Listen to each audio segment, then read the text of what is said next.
everybody, and thank you for watching my presentation. My name is Courtney Gallagher and I attend Warner Pacific University, and this presentation is titled It's Not a Race. I wanted to start off by talking about some of the prior habits that I had during communication and conflicts. I found myself racing towards the problem. I wanted to get into the conversation as soon as I could to try to come up with answers or provide repercussions.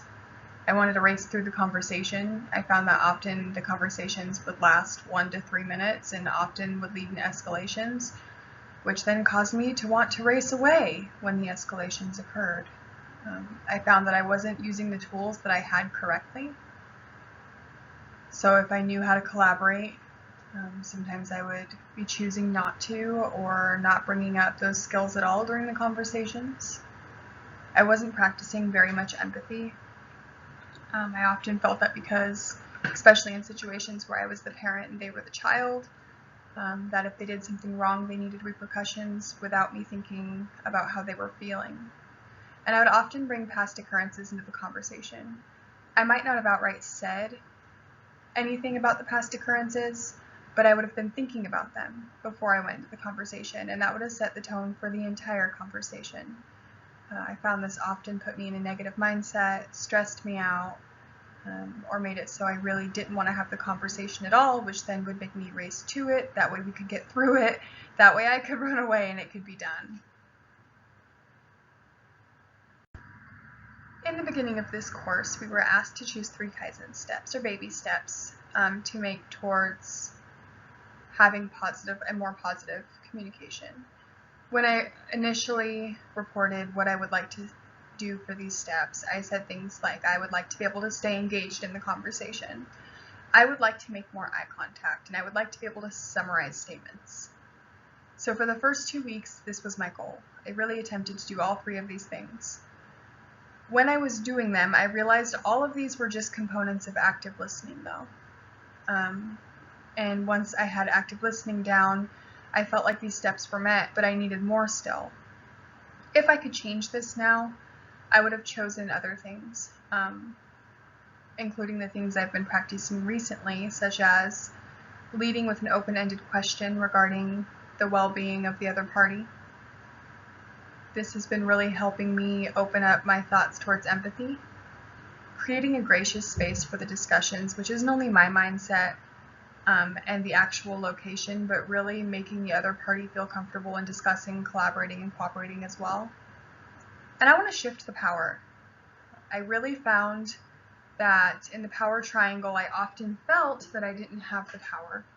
I would be intimidated, stressed, angry, confused, and I want to shift this. I don't want the power, is what I've decided on in this class. I want to empower my youth or my husband or the person I'm having a conflict with to come up with solutions and be willing to collaborate. To do that, I need to be willing to shift the power and ready for that. We were asked to answer a few questions for this class after we wrote them in the initial first week project. My questions began with, what do you say when you don't know what to say?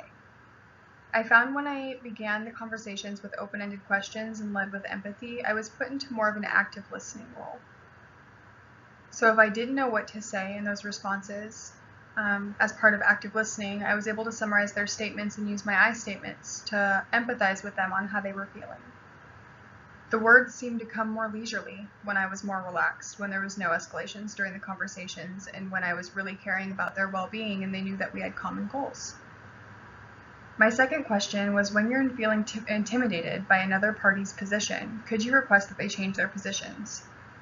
To be exact, I was asking if you could ask your child to sit down if they got in your face.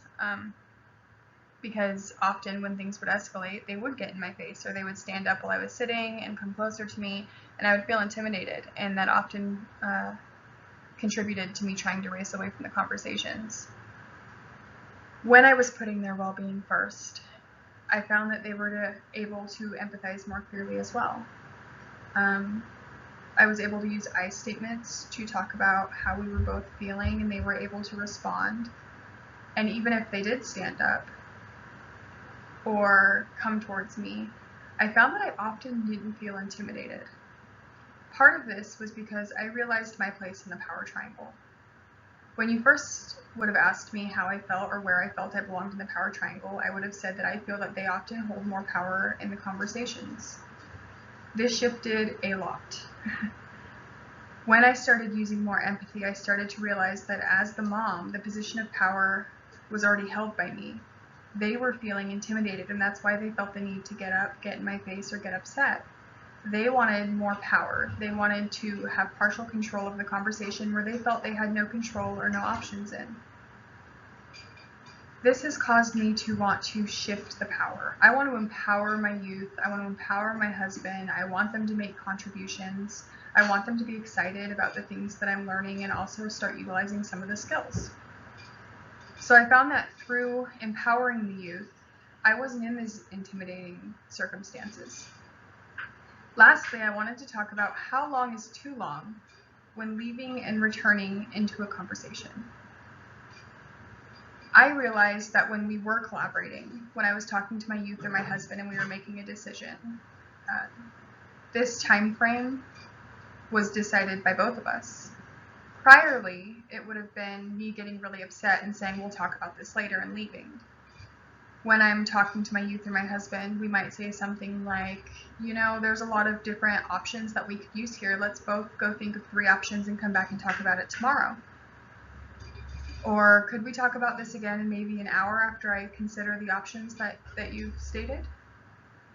And then that is naturally when the conversation would start again. It didn't feel forced. It didn't feel like we were waiting a week to have the same stressful conversation that we had the first time.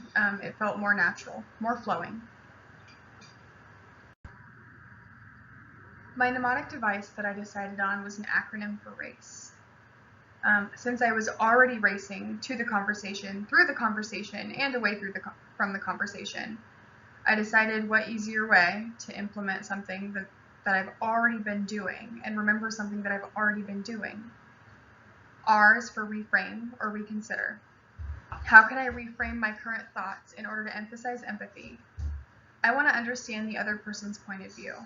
When I go into the story, I often don't consider that I'm only getting half the story or half the viewpoints. What will I use to open the conversation in a way that shows them that I'm concerned for their well-being and that their well-being is a common goal of both of ours? A is for assess the situation. Am I creating a gracious space for this conversation? Am I going into this conversation without any past issues or conflicts clouding my judgment? Am I stressed? And how am I taking that stress? Am I using it as something that prepares me for a difficult conversation or scenario?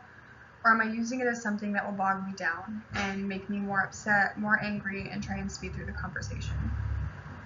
C is for collaborate and cooperate. Am I willing to collaborate? Am I in a place where I'm ready to hear options from both sides? Am I remaining open to the ideas of collaboration from the other party? Am I ready to cooperate?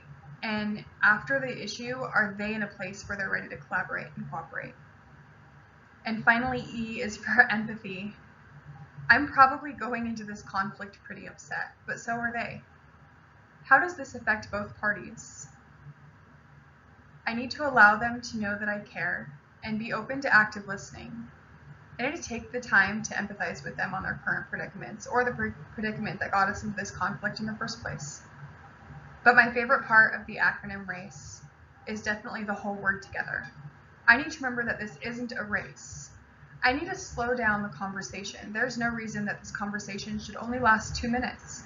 I need to slow down my initial reaction and remember to reframe, assess, collaborate, and use my empathy. I feel like that I'm taking away so many different skills from this course, but it's not necessarily the skills from the course that I realized are making the big shifts in my home. When I set an example of using positive communication, I'm noticing different shifts from my family. They have not outright said, "Wow, Mom, I noticed that your communication skills are getting so much better," or "I really like it when you do this." But I have noticed my children using more empathy. When I'm feeling down, I notice them coming and asking me how I'm doing. When they need something or when they're feeling a certain way, I notice them starting with I statements And they're also not initially escalated when coming into the conversation, which is a huge shift because that means they're not feeling stressed to talk to me.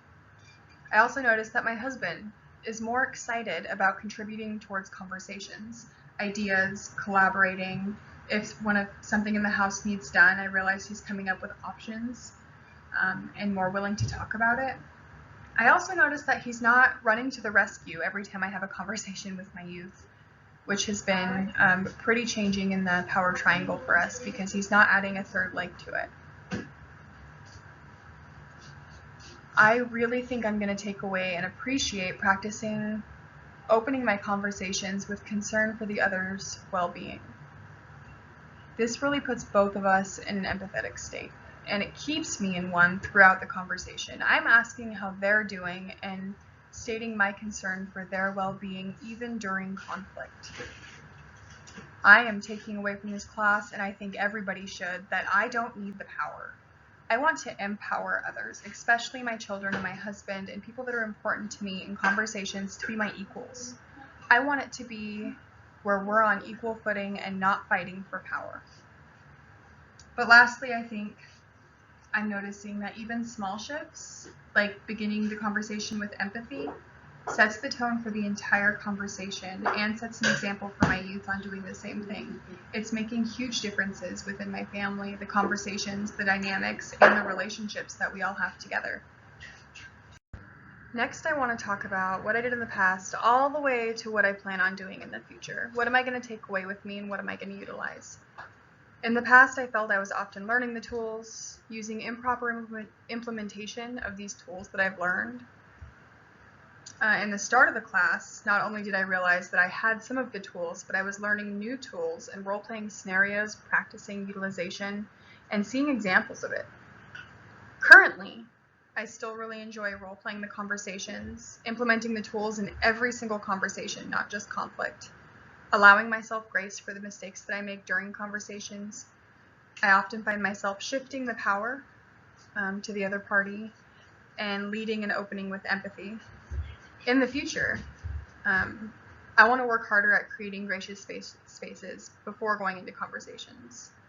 I want to practice more self-care so that I'm not in a state of stress before going into conversations and I'm able to clear my head and think. I want to continue to practice my acronym RACE and all of the baby steps that I've learned.